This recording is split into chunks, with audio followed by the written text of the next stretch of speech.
I was 9 years old when I learned that evil doesn't always look dangerous. It can smile, it can wave, it can even know your name. Every time I tell this story, people ask why I didn't scream. The truth is, I thought I was safe. It happened in 2008. My parents had taken me to a crowded fair held every summer just outside our town. There were hundreds of people, loud music, food stalls, and carnival rides. My dad left for a few minutes to park the car, while my mom stood in line to buy tickets. She told me one thing: don't move. I stayed exactly where she left me. About 2 minutes later, a man wearing a security vest walked over. He looked completely official.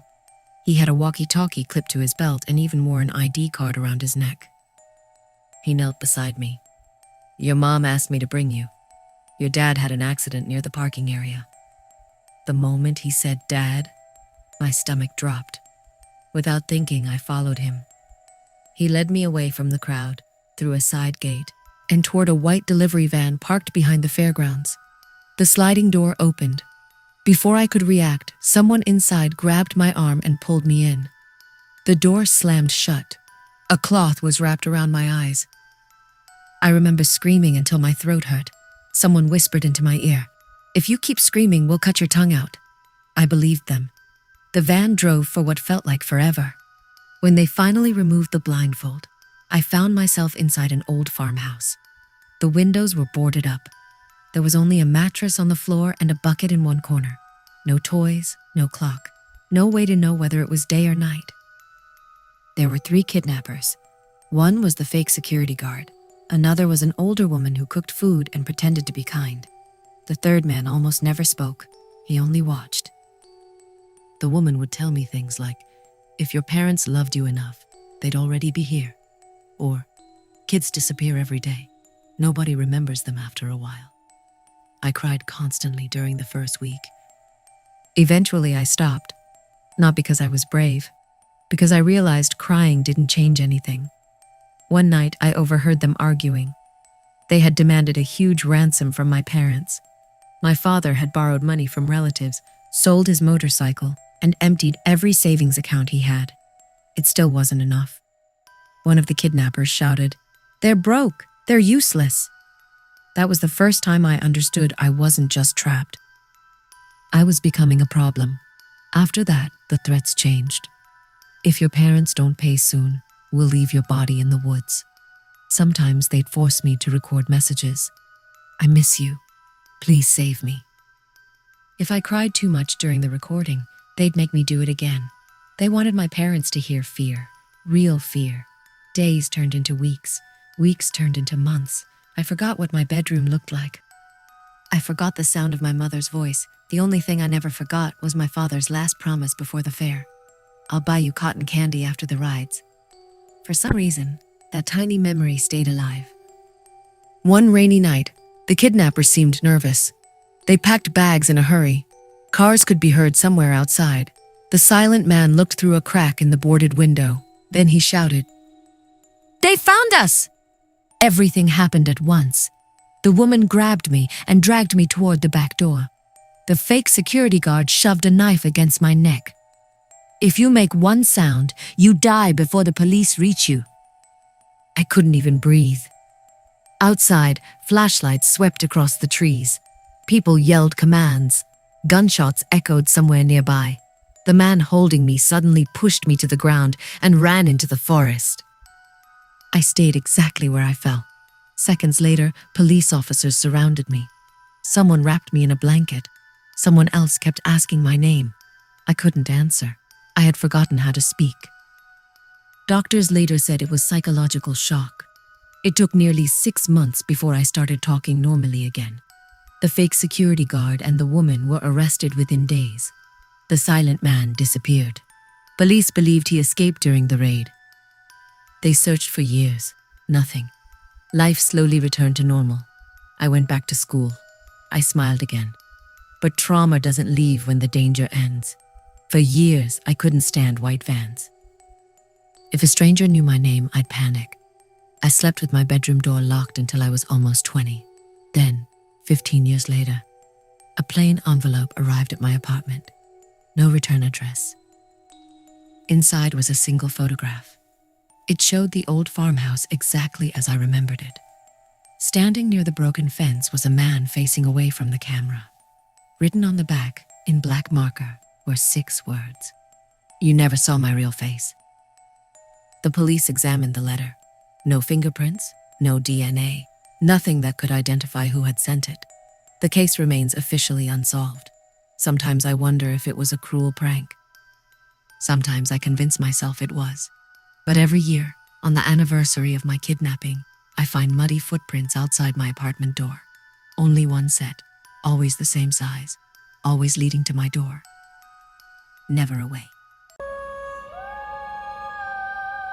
I was 10 years old when I got on the wrong school bus. It wasn't because I was careless. Our school had hired temporary buses while the regular ones were being repaired. The buses weren't numbered, and the drivers were unfamiliar. A man wearing a reflective safety vest stood near the gate, directing students. "You ride Route 8, he told me confidently. "That bus over there." I thanked him and climbed aboard. Only 3 other children were inside. They looked younger than me and unusually quiet. I assumed they were from another grade. After about 15 minutes, I noticed we were leaving the city instead of heading toward my neighborhood. I walked to the front. "This isn't my route." The driver didn't answer. I repeated myself. He locked the folding door with a loud click. "We know," he said. The man in the safety vest wasn't a school employee. He had simply walked onto school grounds during dismissal. The other children weren't students from my school either.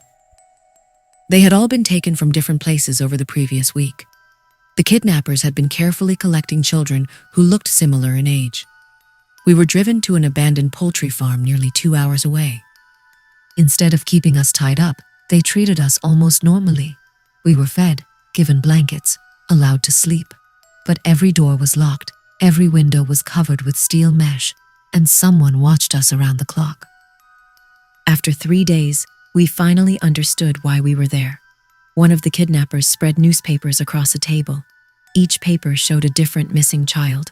Our photographs were on the front pages. He smiled. "You're all famous now." Their plan wasn't ransom. They wanted attention. They believed the entire country should fear them.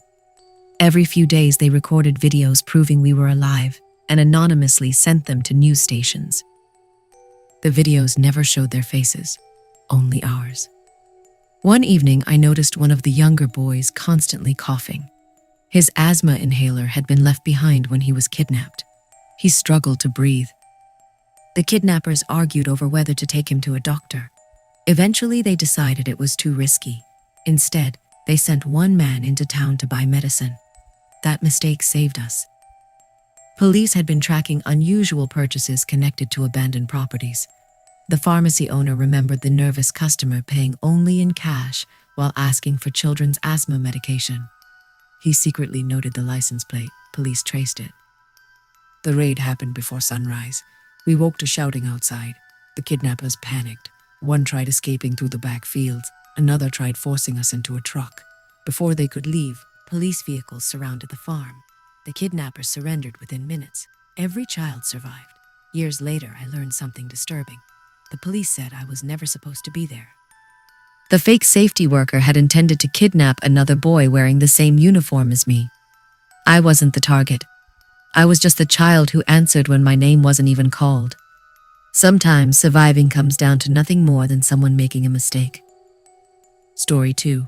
The Apartment Upstairs. Sent by Neha P. When I was 11, my family lived in an old apartment building with 12 flats. Everyone knew everyone.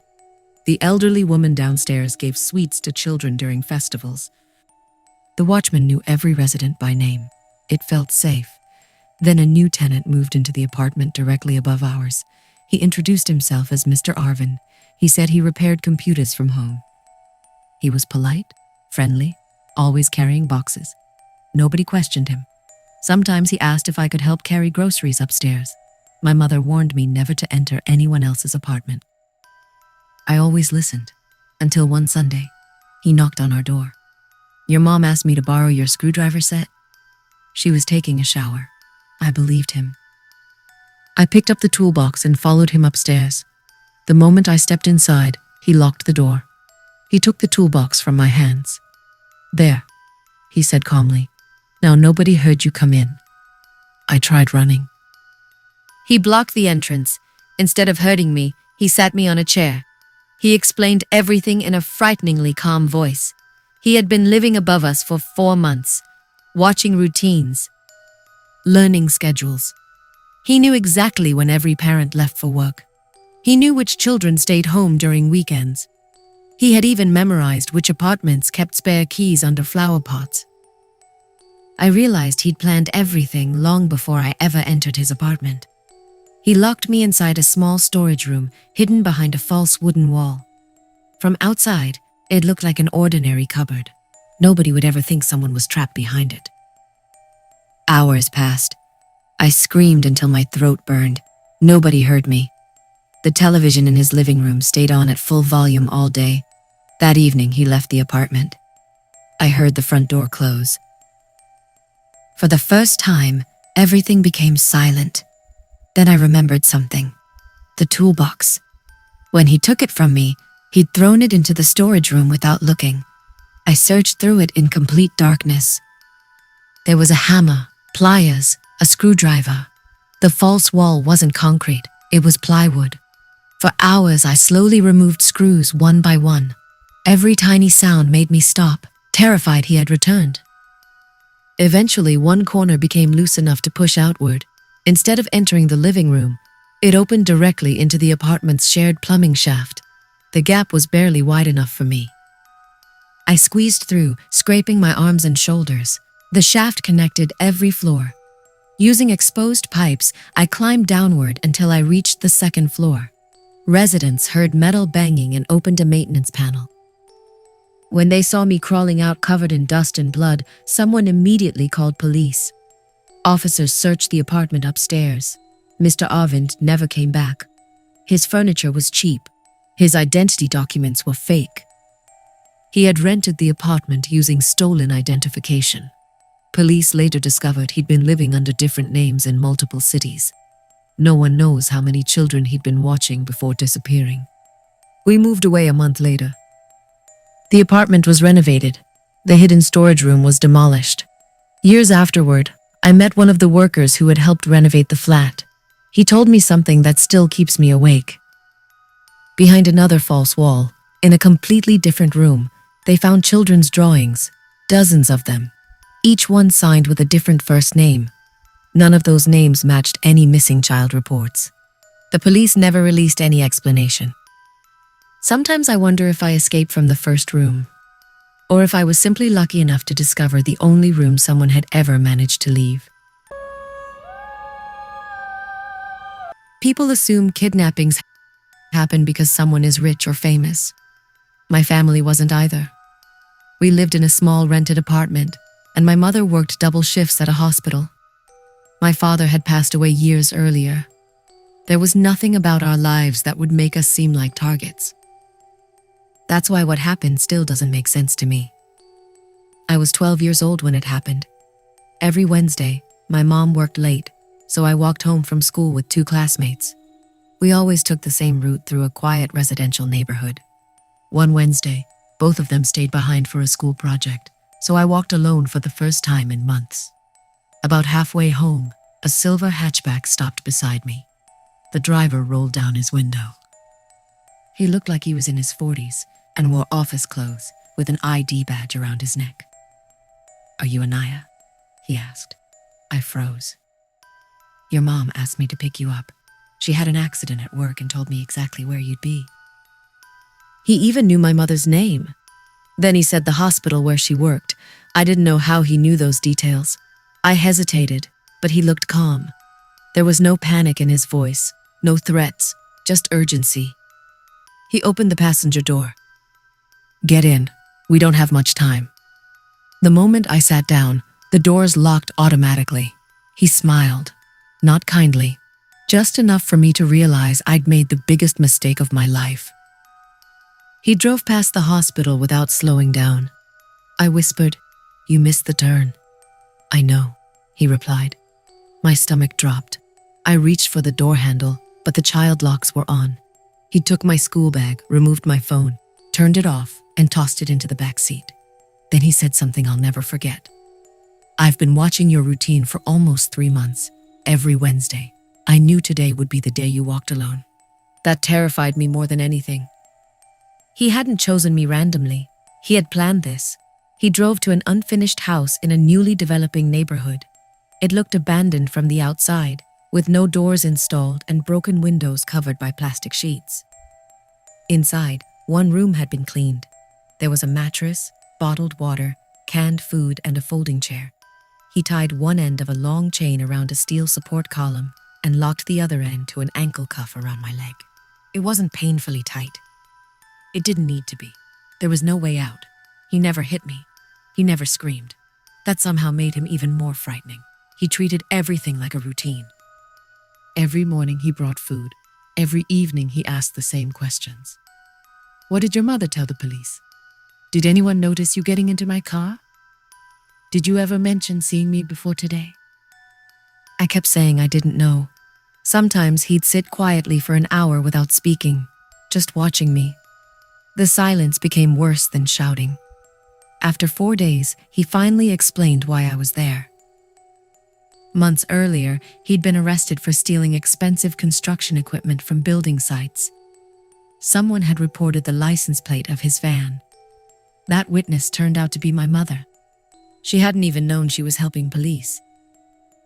She had simply written down a suspicious vehicle she saw outside the hospital parking lot. Because of her statement, he spent almost a year in prison. He blamed her for everything. Kidnapping me wasn't about money. It was revenge.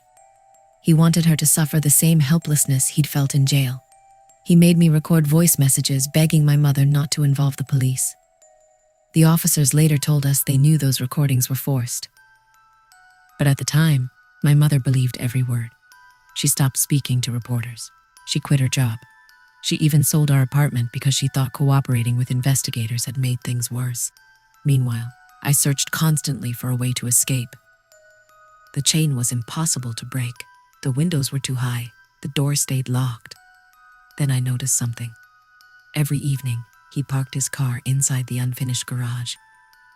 Before locking me in for the night, he'd always place his keys on a wooden shelf while unloading groceries. One rainy evening, he slipped on the wet concrete. The grocery bag burst open. Cans rolled across the floor. He cursed and hurried after them. For less than 10 seconds, the keys were unattended. I reached as far as the chain allowed and managed to hook the keyring with my fingertips. It barely moved. Another inch, another. Then I had them. I unlocked the ankle cuff just as he returned. I didn't think. I ran, barefoot, straight through the unfinished building and into the rain. He chased me immediately. I could hear his footsteps behind me. The construction site was filled with deep trenches, loose bricks, and piles of steel rods. I kept slipping, but I never stopped. Ahead of me, I saw headlights. A concrete mixer truck was entering the site. I ran directly into its path, waving my arms. The driver slammed on the brakes. I collapsed in front of the truck.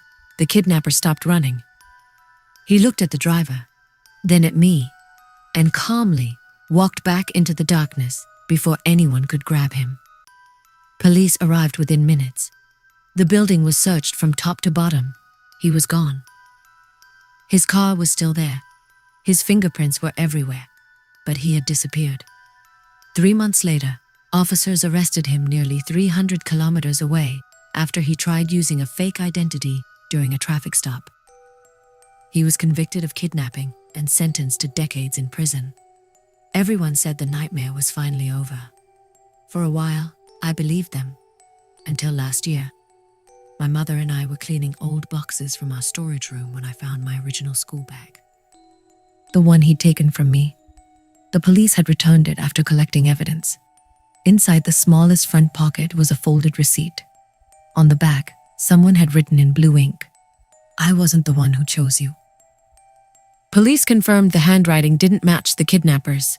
It didn't match any detective, evidence technician, or court employee who had handled the bag. No one could explain how that message got there.